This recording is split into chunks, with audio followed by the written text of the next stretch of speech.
Well, hello everyone. This is Randy Rice. I'm really glad that you guys could all show up today. This is awesome. We currently have 20 folks logged in right now. We have a capacity of 25.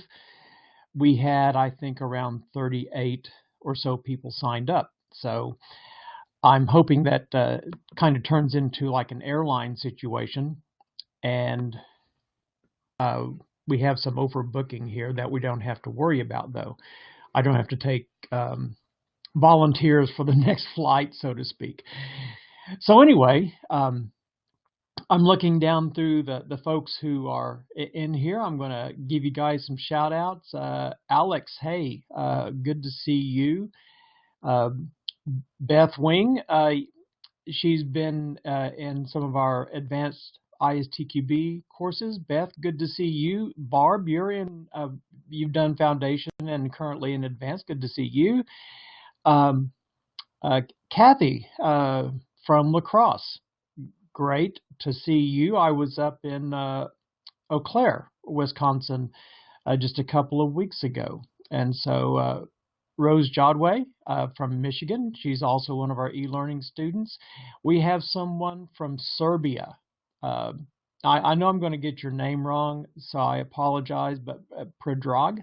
I'm going to say Skokovic. So I hope I got that halfway right. My apologies if I didn't, but it's really great that we have international attendees. We also have Carlos from Buenos Aires, and we have Leslie McCrary from the great city of Atlanta, Georgia. Predrag says, good enough. Okay, thank you, sir. We also have Vladimir from Winnipeg, another place that I've been in the last year or so. I was up there about a year ago, February, I think. I do remember it was very cold up there.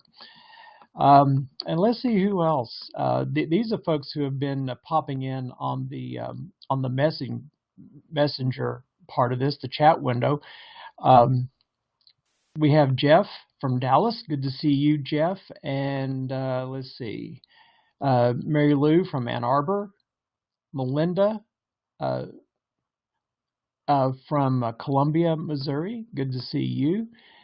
Ricky Cutt from London, Ontario. I was up in London also. I bet you were in that class that I taught up there also about a year ago. And the co-chair of our ISTQB Advanced and Expert Level Working Group for Security Testing, Taz Daughtry, is with us today. So I may be pinging Taz, and or he may be chiming in at his convenience here to make comments that are good. And TJ, good to see you. And then I think that's about it. Oh, Walt Walker, a longtime friend up in the Chicago area. So thanks, Walt, for being on the line. Vladimir says from Winnipeg, it is still cold, and I can imagine. Okay, well, thank you guys so much for being here. So certainly at any time during the session, feel free to type a question into the chat window, and that way I'll know that you want to make some kind of comment, and I'll be happy to unmute your line if you like. A lot of times it's kind of easier than you having to type it all in, but some people prefer just to type in a question as opposed to being on air. So that's perfectly fine as well. Okay, so in my true fashion, I think I probably have more slides than I can accommodate. Oh, we're at our 26 capacity. Okay, so we have a full room here. So I'm going to try to get through as much as I can in the topics, but at the same time, not be overly rushed. I want to be sure I can handle any questions that you have. And of course, you're always welcome to contact me after the class. My contact info is going to be at the end of the slide deck. So I know the question that everyone has always at the beginning, are we recording this and where can I get the slides? And so let me go ahead and share the desktop and get rid of my webcam here, and I will address those, okay?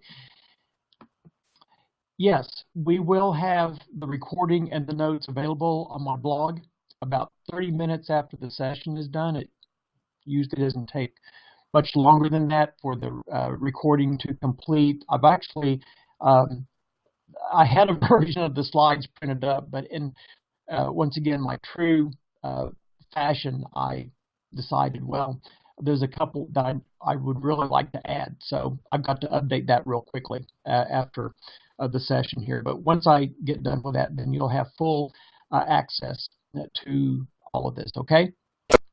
And I apologize. Well, people who can't get in can't hear me, can they? But I will send this link out to everybody that has registered for the course.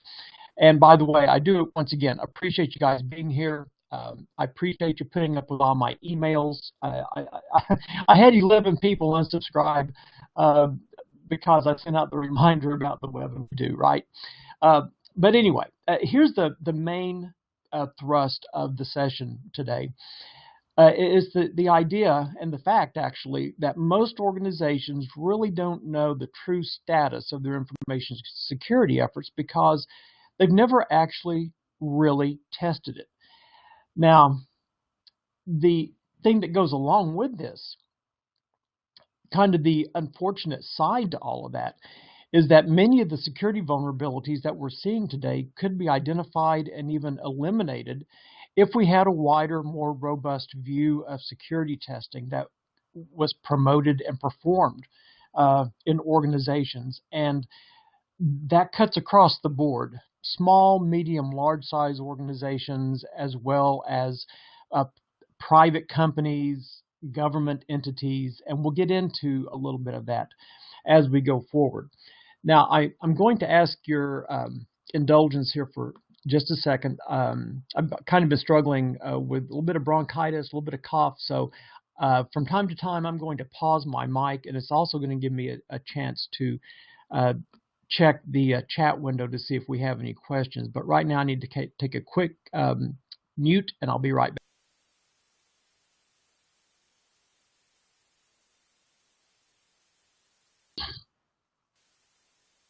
Okay, so the security, as we mentioned in the title, is really the missing link here. And just to maybe to put it in just a real quick summation of a checklist. You know, if we were to go down the list in an organization of what we would consider to be good defenses, good practice in information security, you'd be wanting to know, well, do we have a firewall installed? And the security team might say, yep, we sure do. Do we have intrusion detection installed? Yep, got it. Are we applying encryption? You bet. Are the internal controls in place? Yes, they are. Do we have security policies and procedures that have been defined? Check. Do we have physical security in place so that strangers can't just walk in the building? Check. Do we have authentication and authorization applied? Yes, we do.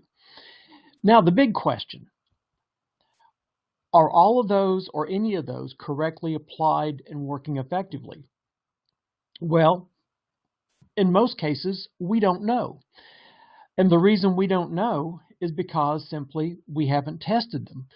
And so we hope they're working, but you know, we're still seeing an amazing number of breaches. I'm going to get into that in just a minute.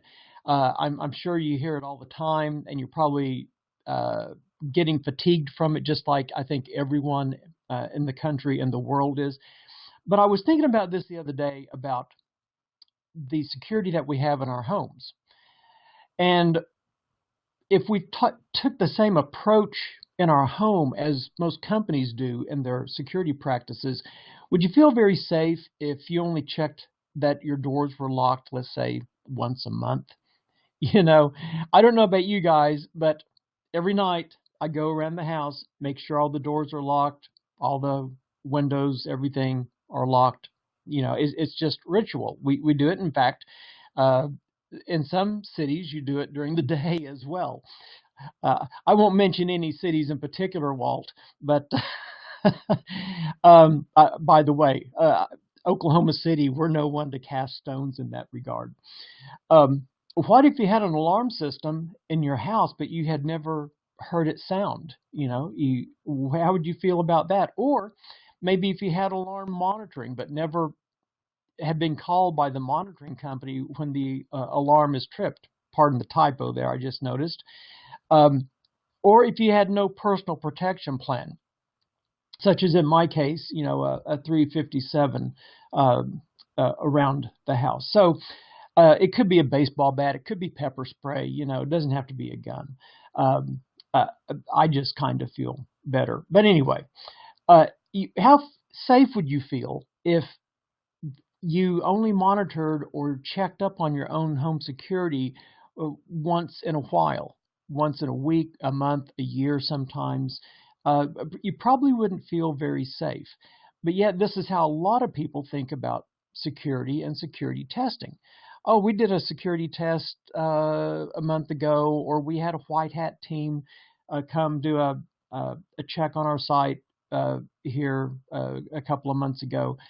The thing about it is, and this is something that Taz and I, when we were guiding the efforts on creation of the ISTQB Advanced Security Tester syllabus, we really had a very, very strong, consistent message that we wanted to always come back to, that security testing is not really something that you see or should see as an event that happens. In fact, it should really be more of a continuous activity. Now, I know when we think about things that are continuous, we wonder, well, how do you do something all the time? How do you do something without you know, seeing it as an event? Well, it's a life cycle activity for one thing, and we're going to get into that here in just a minute. But the reason I picked the image on this slide about the Internet of Things, I'm not going to have time to get into that particular topic. However, as we get more and more into the Internet of Things as technology, as a society, all that, it's going to take what's already a very challenging kind of situation with security, and it's going to increase it, I don't know how many times fold, but it's going to be amazingly more complex because the domain is about to get more complex, and it's going to be one of those things where it's a constant flow of vulnerabilities and things that need to be addressed and defended against. Already we're seeing attacks almost as a constant flow. Now, I'm going to show you a couple of things here that I would encourage you at some point after the session, and once again, you'll have these in the slides. I want to encourage you to look these up on the web yourself, especially this one. It's a video, a very well done video, also about how this white hat hacking group broke into an electrical utility company. And I'm going to bump out of the presentation here for just a second. Oh, this is how it looks on the on their web page, but the situation was that they found a utility company. Actually, it was a co-op that they went to, and there we go.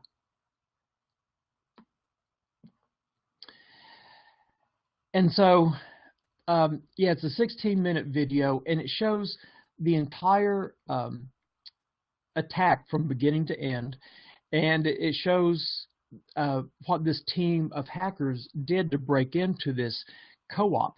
And it was really amazing. They used social engineering. They used all kinds of things. I mean, the thing that the techniques weren't what I'm calling amazing.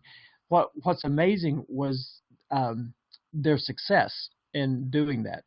And so I would encourage you to go and watch this video. It's very entertaining, and it really gives you an idea of how white hat hackers work. Now, a couple of observations that I had about the video was that, and this whole story here, was that it was a small rural co-op that had incomplete security. You'll notice in the video when you watch it that one of the attack vectors was an area that didn't have a fence around the building. At that point you have to wonder, really, how serious can that be? And also the attacks, initially at least, were fairly low tech. They were social engineering, trying to get into the building. And the thing that this caused me to think about was, it's a great example of really how exposed so many, especially small to mid-sized entities are. We have a lot of small utility companies out there, just like the ones in this video. Think about healthcare, your doctor's office, small clinics, and they don't have dedicated IT staff. They don't have dedicated security.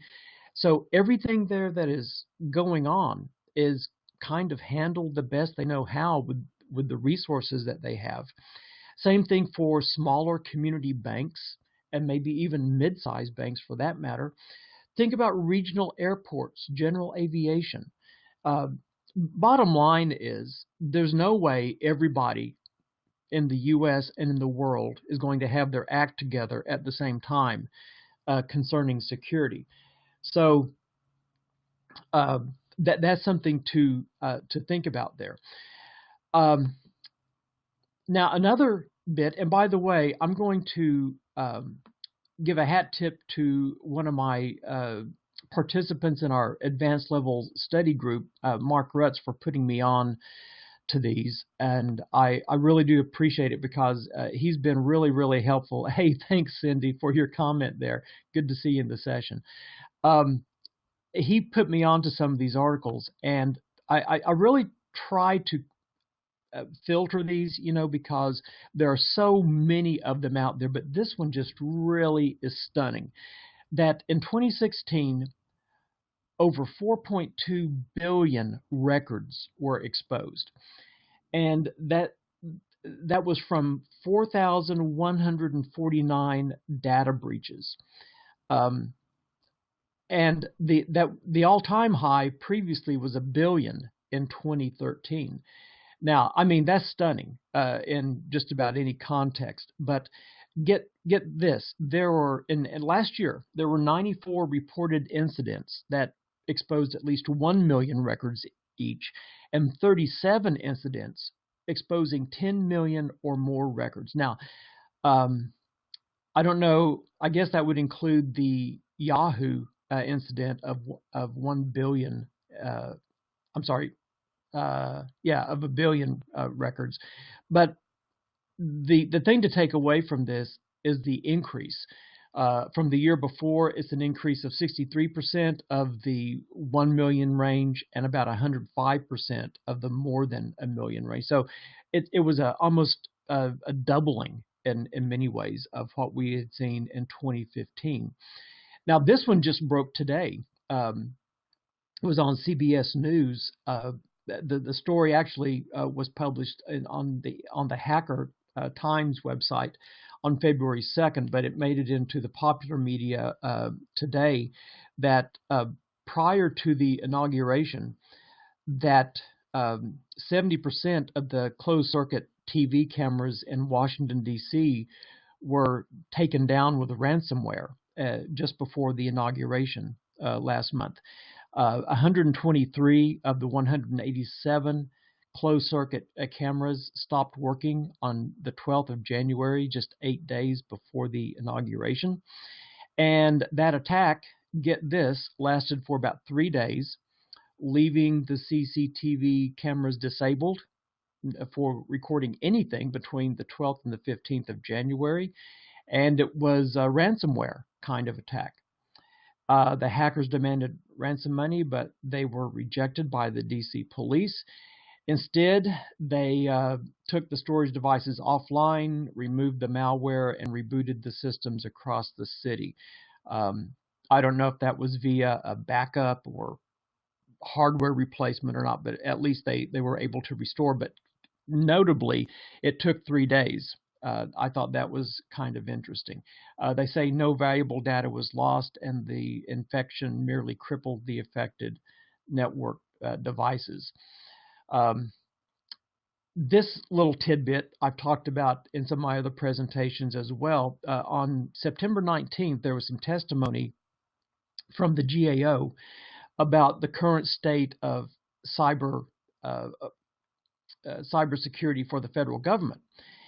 And in that testimony, that they looked at 24 major federal agencies. In fact, there's another report out there.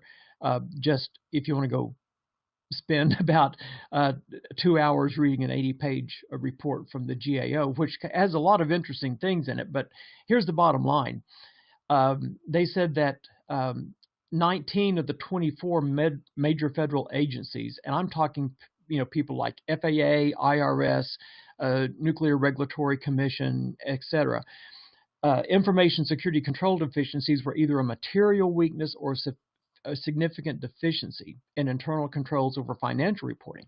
In addition, inspector generals at 22 of the 24 agencies cited information security as a major management challenge for their agency. And that is fresh information, pretty much. Now, I want to show you a couple of things with the word of warning that I have down here at the bottom, that I'm going to show you these just for illustration purposes only. Keep in mind that even if assets are unprotected and you can conceivably get to them, it is a felony to access information that you are not authorized to get to. So, I show these just for examples to show you how easy it is, what the hackers are seeing. Some of you may already know this kind of thing, but there's a thing called the Google Hacking Database. And basically, this is an application of the Google search engine to perform certain types of searches. For example, one search is for pages containing login portals, another is for files containing juicy info. Here's one I'm going to go to here: various online devices, files containing passwords. That's one that's really pretty scary right there. I've gone to that one before. But let's look at this one: traffic and system resource graphing. So what it does is it builds this Google search, okay? You click on it there, and you can see the traffic and graphing for all kinds of IP addresses here. So let's just go to this one, MikroTik router. And you have 5 different interfaces there that you can click on. I'm not going to click on those, but you can see the traffic and the resources for all of these. So, if someone was going to do reconnaissance or something, you could see these. Here are the firewall zones, pretty incredible. Now, the other thing that I have on the slide is a search engine called Shodan. And to me, this one is especially scary. You have to have an account, which is free. Okay, it's not a big deal to get an account, but if we click the Explore button here, you'll see all the things that you can search: industrial control systems, databases, who's online with video games, webcams, other types of cams. So now, and net cam. So think about that Washington D.C. Cyber attack again, and it's not too hard to see maybe how those could have been found. Default password usage you can find there as well. So let's see here. I'm going to let's see if it'll let me get to this. I'm not sure. Yeah, there you go. So these are IP addresses that they have passwords of things like 1, 2, 3, 4, in them, and it's just really interesting. A password of Cisco. So when you hear about all these things about um, default passwords, yeah, it's true. A lot of people don't change them, and it gives the attackers really ripe opportunities there to go in and find some of those kind of uh, things. And as you can see, it was a very robust search engine and had all kind of information there. Now, I want to talk just for a second about kind of the nature of some of the defects that we're dealing with here. So a lot of times a company or an organization will take one perspective of security testing. They'll either take the internal, and it's just, you're kind of based on your own policies and procedures and controls and that kind of thing. Or they may take the external, where, it's the white hat penetration testers trying to come in. And really you need both, okay? You need the internal view, because the external attackers many times, the ethical hackers, let's just call them that, they don't know, what's going on inside the organization. So, like they can do some social engineering attacks and things like that, and maybe some phishing stuff like that. But like when it comes to things laying around in the open, documents and things like that that should be secured, or how people gain access to the building sometimes. Um, Many of those happen internally and require internal knowledge of what's going on. And of course, you can do social engineering within the system or the application, but this is also where a lot of the functional security testing that you might think of about just the controls that are in the system and things like that would occur. So think of these as boundaries. And you'll notice here that I have some different contexts, applications and systems being one. Some people are more concerned about devices and products. So like if you're a medical device manufacturer, or maybe a mobile device manufacturer, you're not so concerned with the application. You're more concerned with the firmware and the embedded systems and those kind of things. And by the way, there have been cyber attacks, launched with medical devices before, because medical devices, in many cases, get access to networks now these days. And so a lot of people don't think about that as being a leveraged vulnerability, but it certainly can be. You can even take it from an organizational perspective about, how do we handle certain situations? How do we deal with various security threats?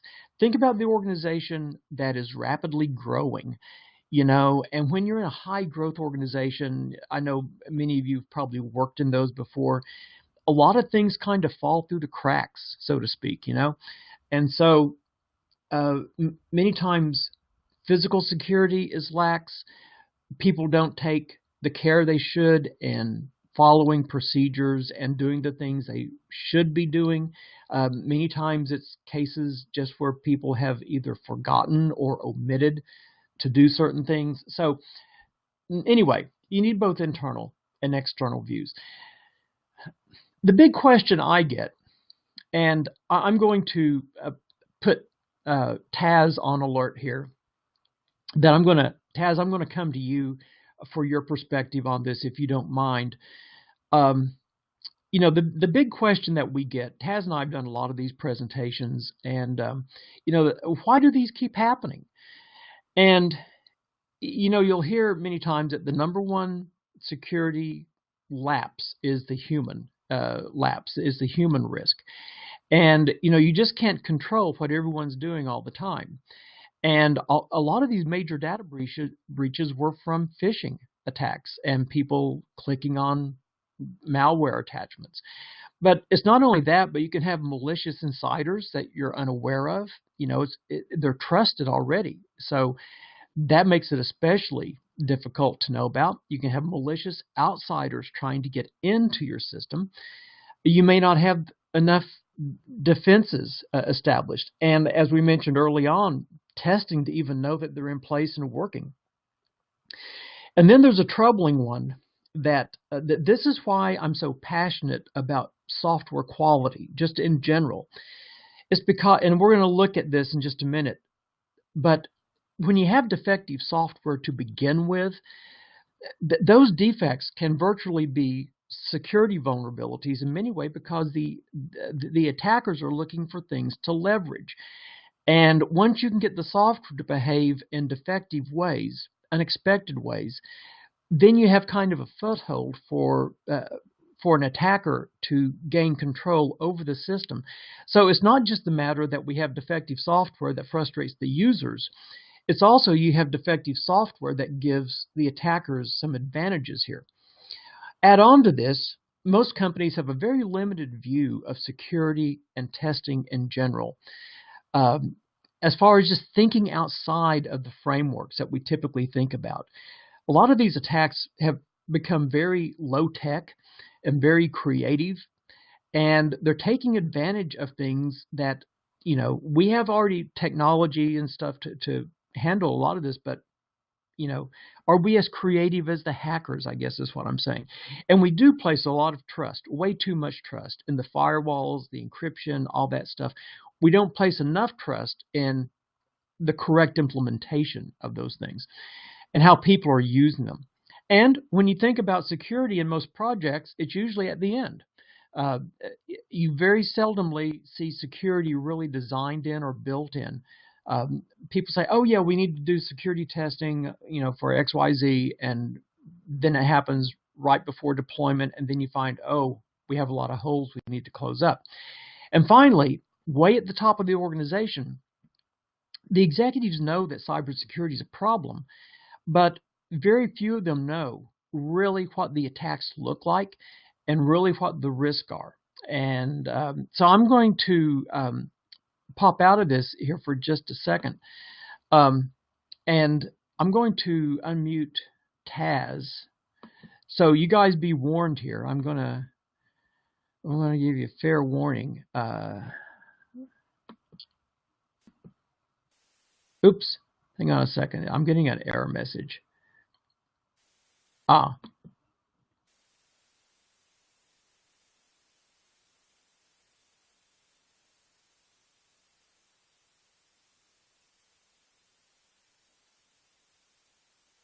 I've got to promote you, it says. And I get really nervous about promoting Taz.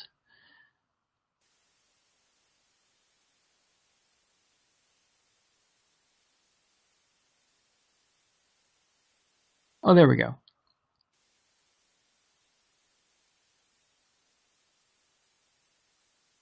Where'd he go? Boy, I hope this was worth all the trouble. I do too. Okay, Taz, I can hear you. Very good. Well, I'm sorry if the others can as well. So I'd like to hear your perspective real quickly. Okay. On why these breaches continue to occur. Right. Well, as I think I just passed it over to you, it seems like ease of use, usability is often the top. And so anything that makes it harder to use a system, like having to go through any big trouble with a complicated password or having to reset your passwords. I mean, after a while, people complain about that. So unfortunately, we make it too easy for people to mess up. In terms of testing and evaluating, I think the old famous happy path, we are still success oriented, and it really is difficult sometimes as a reviewer or a tester to put yourself in the mind of a villain. And so we can think about use cases, but can we think about abuse cases? And so sometimes we're not devious enough or clever enough for the ways that people are going to attack the systems.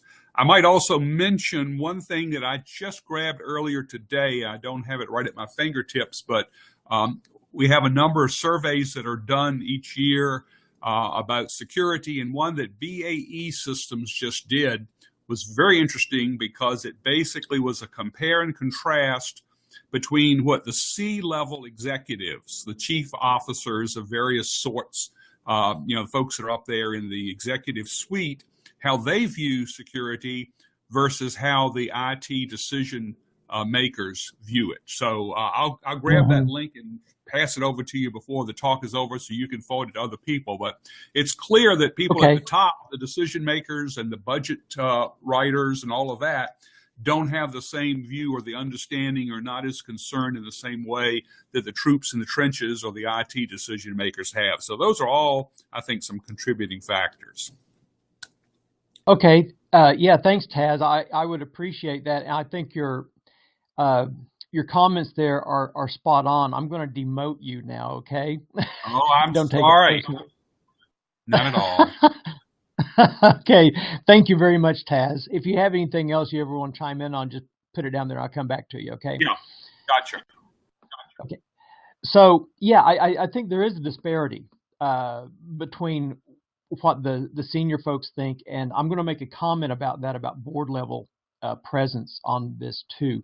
So here's the thing about defects, that we have this underlying bed of structural and functional defects in all software. I think it would be very, very rare if there was any bug-free software. I don't know. I haven't seen it, although I've had some pretty good software in my time, but there's always those defects that we just, we don't see, and they emerge after a period of time. The thing about it is that on top of those will rest our software vulnerabilities that are security specific. But we also don't even, we don't even have to think about it in terms of software. We can just think about procedural vulnerabilities and how we do our work that can expose us to various security risks. And then you have the physical security vulnerabilities. Somebody walking by a desk, picking up a document, or someone walking by and seeing a computer that's unattended and not logged off and getting into that. Then you have the human security vulnerabilities, the social engineering kind of things that we've been talking about. And what happens is that we're constantly being hammered from the external in these. Most organizations are under either surveillance or cyber attack at some level, and they never even realize it. And the other thing about this is that these defects can impact and migrate through the various levels I'm showing here. And so it's not just compartmentalized into a security problem. It's like Taz gave the great example there of usability issues and people struggling to reset passwords and all that, and that can be an opportunity for so many things to happen. And so these defects are not just one-offs, and they're not just nuisance things, and they don't have to be actually critical things for that matter. So we have this thing going on. Now, I always have to steal these two slides from Capers-Jones because if you really look at security defects in the whole scheme of things, you'll see that it's at the top of his list for the cost to repair defects. So he said on average it takes about 10 work hours and about, if you assume a $75 per hour pay, which is probably going to be, I think, on the low side, about $750 per security defect. And he makes a note here that the maximum can be 10 times higher or more. Now, but here's where the cost really comes in. It's not the cost to fix the defect, but it's the cost to remediate it. And so the recovery cost for security defects can average around $200 million. You think about fines and penalties, things like that, restitution paid to people who've experienced data loss, those kind of things. And these kind of security breaches can get very expensive in a hurry. And of course, these other defects can get expensive as well, but security tops the list on this. Now, I want to talk about risk for a minute. The NIST risk model, I think, is a good one to at least start with. And in the NIST model, they have kind of this, what they call the risk frame, which is your strategy or approach, which will determine how you're even. And there's a process within that, a risk model, an assessment approach, and an analysis approach. Now, if you go and get this guide, it's NIST Publication 800-30. You want to make sure you get revision 1. That was September of 2012. You will have a complete risk assessment process. Okay, so you don't have to come up with this on your own. It is there for you to use, and I don't know if I can get to it real quickly here or not, but it's it's almost 100 pages in length, and it's got questions. If you go down kind of toward the end of the document, it's even got a risk response information in there based on risk. It gives you some risk levels, an assessment scale. All this is kind of at the end, by the way. But you can take this, it's government, it's your tax dollars at work, and it just gives you a really, I think, good starting place for doing your own risk assessment. So I wanted to bring that to your attention. That's publication 800-30. It's best found through Google. Their search is probably a little bit better than NIST is, but anyway, that's where you find that. Now, a word about hacking. Hacking has now made its way into the mainstream media, and you know, we had all the stuff around the election. Was it hacked or not? And you know, so a lot of people have this picture of a hacker as being, you know, the guy in the coffee shop with a hoodie on and doing all this. But really, I like the way that John Erickson writes about this in his book, Hacking: The Art of Exploitation. He says the essence of hacking is finding unintended or overlooked uses for the laws and the properties of a given situation, and then applying them in new and inventive ways to solve a problem, whatever it may be. Another typo. I'm going to do agile presentations for you here. There we go.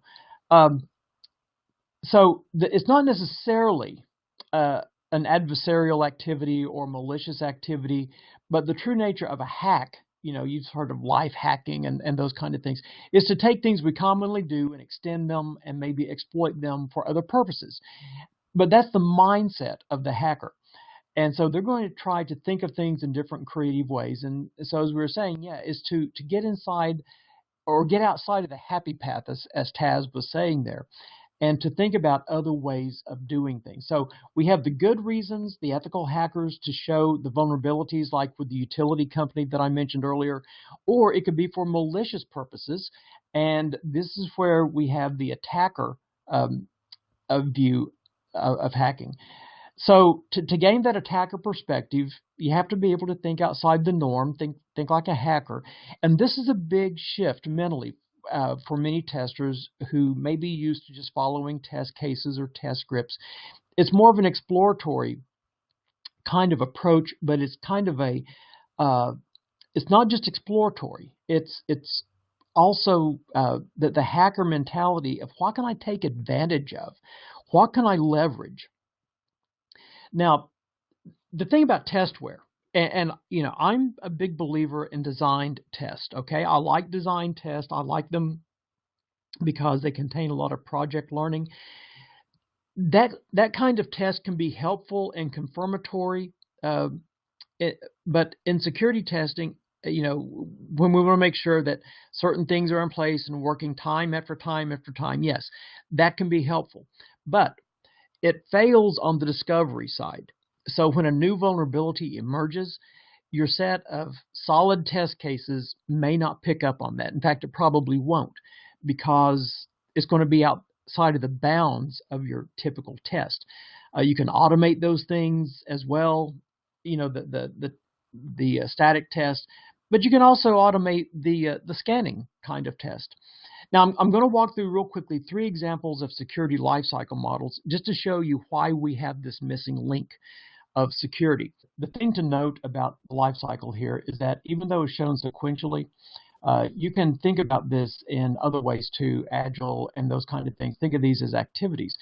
And you'll notice that within each of these things, like requirements, design, implementation, there are various security-related things shown. So like in requirements, we have established security requirements, create quality gates, bug bars, security and privacy, risk assessment. But do we have anything about reviews of any of that from a security perspective? Same thing with design. Even though we're establishing design requirements, analyzing the attack surface, doing threat modeling, are we doing anything in terms of reviewing any of that from the security perspective. When it comes to implementation, it mentions using approved tools, depreciating unsafe functions, static analysis, but what about secure coding methods? What about unit testing for security? And especially verification, this would be the closest thing that we have aligned specifically to testing. There's dynamic analysis, fuzz testing, and attack surface review, but what about functional security testing, structural security testing, penetration testing? And then in releasing, what about incident response testing or security configuration testing? So I'm not sure if these things are in there or not. The thing about it is, these are questions that you'd probably want to ask of any security development lifecycle that you may use. And the other thing to note is that these are things that are aligned with the development lifecycle. Now, the NIST Cybersecurity Framework has 5 major areas: identify, protect, detect, respond, and recover.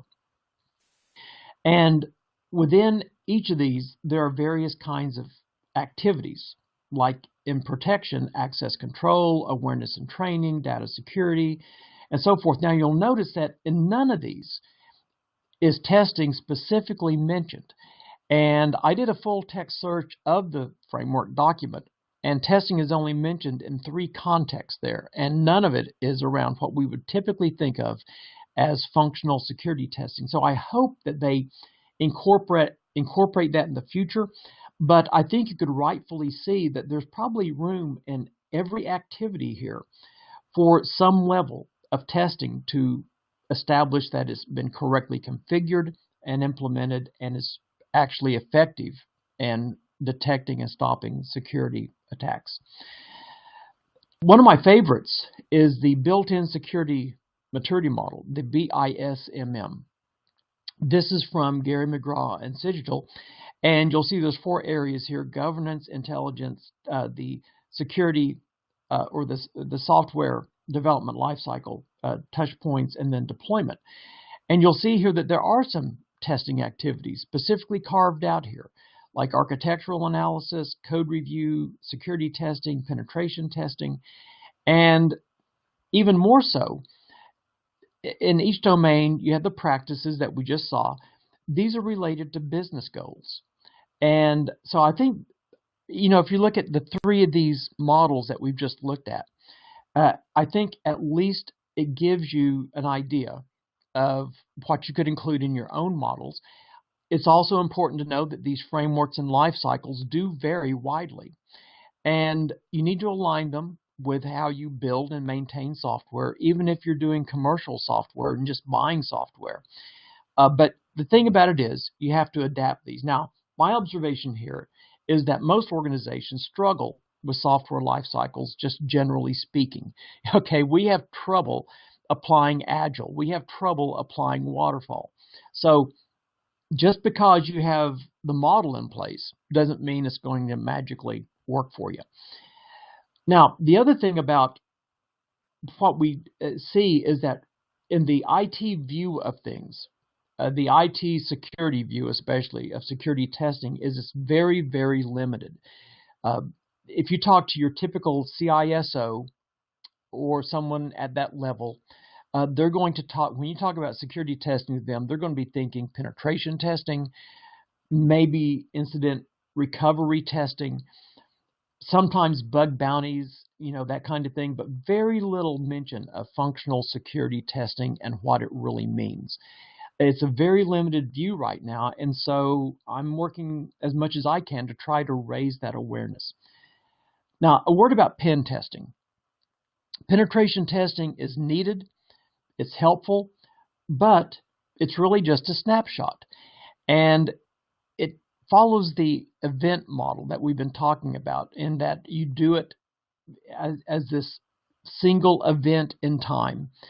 And you typically can't do it all the time because it's just so labor intensive and so expensive. And also it lacks the internal view of security. But I don't want to relegate it to something that's not valuable, because it is. Now here's the thing, folks. When it comes to security, cybersecurity and physical security and everything, there is no single magic solution to this. But it is clear that we need to do better in safeguarding both physical and digital assets that are of high value to our organizations. As one person said, it's like Y2K without the deadline. And it's a huge, huge computing challenge. So what we really need is a holistic approach that involves software testers that have security testing as a priority in all the project activities. Basically, we need continuous security testing in all forms. Now, you may be thinking, gee, how can I do that? I'm having trouble keeping up with testing in general. How can I do security testing continuously? Well, you have to focus on areas of high risk. You have to focus on areas where the assets are of high value. And you also have to be thinking of ways to weave it in to your other forms of testing. But if you don't, then we're neglecting something that's extremely important at the sake of just getting the work done. And we see right now that that's not working and protecting things. Now, of course, you need strong executive leadership to help you get the resources that you need. Now, I think it has to happen at the board of directors level. And some independence there is needed to inform the board as to really what the risks are, how we're doing against those. And the CISO, even though, yeah, they're in a high position in the company, they may not be able to bring this independence and accountability at the board level, because the CISO, they're going to have some motivation to make the organization look good, maybe better than it really is. There needs to be some independence in that reporting, in my opinion. And it also means that the organization needs to be compliant in their mindset, in their actions. If someone out there in the organization is prone to clicking on emails with malicious attacks or attachments, rather, you're going to have some problems. You're going to have a lot of problems in trying to maintain a security footing there. So we need to be able to raise awareness, and it's not that just that cybersecurity is important. We all know that, but we're not doing nearly enough to even stay close to being vigilant. We need to be assessing risk and threats continuously and raising those. We also need to be getting training for the organization. Obviously, I think the ISTQB Advanced Security Tester certification is a great start on that. But you need to build your framework soon, and you don't have to start from the beginning, because I just showed you 3 that you can start working from. Now, if you're interested more about the ISTQB Advanced Security Tester syllabus, you'll find it at the ASTQB website at the link I'm showing you right now. Also, if you're looking for help from NIST, go to their publications link, nist.gov/publications, and just do a search for cybersecurity. I'm going to go there real quickly, and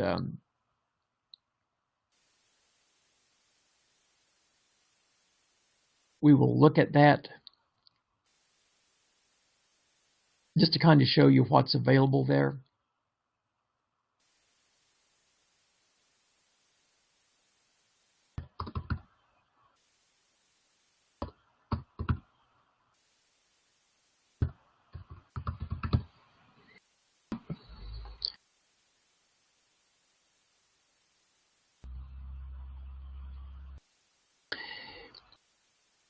You'll see that there's an intro to privacy engineering and risk management. Now, this is for federal information systems, the cybersecurity event recovery guide. You have small business information security, the fundamentals. Making email trustworthy is a paper out there that they have. So there's just all kind of things that you might find helpful. Combinatorial testing, if you're into pairwise testing and those kinds of things, you might find that very interesting and helpful as well. The books that I mentioned, Hacking: The Art of Exploitation, it can be a deep read, but it is very interesting in learning about really the mindset of hacking. The book on fuzzing, there's also a website for that I'll point out to you as well.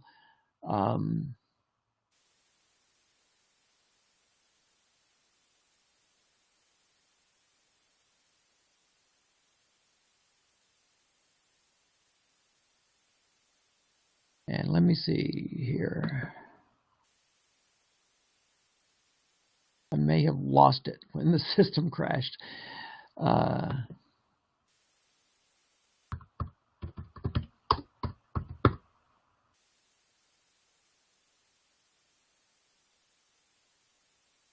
Yes, it's fuzzing.org.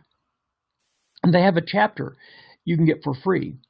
So you go to fuzzing.org and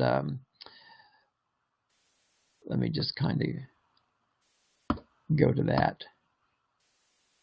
And you'll see this, and then if you just click there, chapter 21 is the free sample, you'll see. And then they also give some fuzzing software links out there as well. And let's see here. Training. Yes, I'll mention the training once again. I do have the Foundational Security Testing Methods course that you can look into. I don't have it in e-learning right now, unfortunately, but I do conduct live virtual trainings if people are interested. I have the Advanced Security Testing course that is pending accreditation right now, but if you are interested in self-paced e-learning, that's available. Also, I'm promoting a public course in the Dallas area, March 7th through 10th, hopefully coming to May in the Salt Lake City area. And I'm also looking for suggestions of any other locations that people might want to have a class brought into their city. Does certification cover OWASP 10? Alex, we referenced OWASP in the syllabus. We did not quote from it, okay? Because I'm not sure if you're referring to the top 10 vulnerabilities of OWASP. I know that we reference we reference them, but because of the licensing share and share alike, we could not directly incorporate their the content into the syllabus is what I'm trying to say here. So, but we do reference it in there, but we just don't cover it as something that would be like examinable and that kind of thing. So thank you for watching this webinar. I apologize for the system crash in the middle of it and for the lack of screens. It's like, you know, when one thing goes wrong, then we have the cascading events. But if you have any questions or want to ask me anything or suggest things like having a course in your city, contact me, rrice@riceconsulting.com. Well, thanks again for watching this webinar, and I hope to see you at a future one.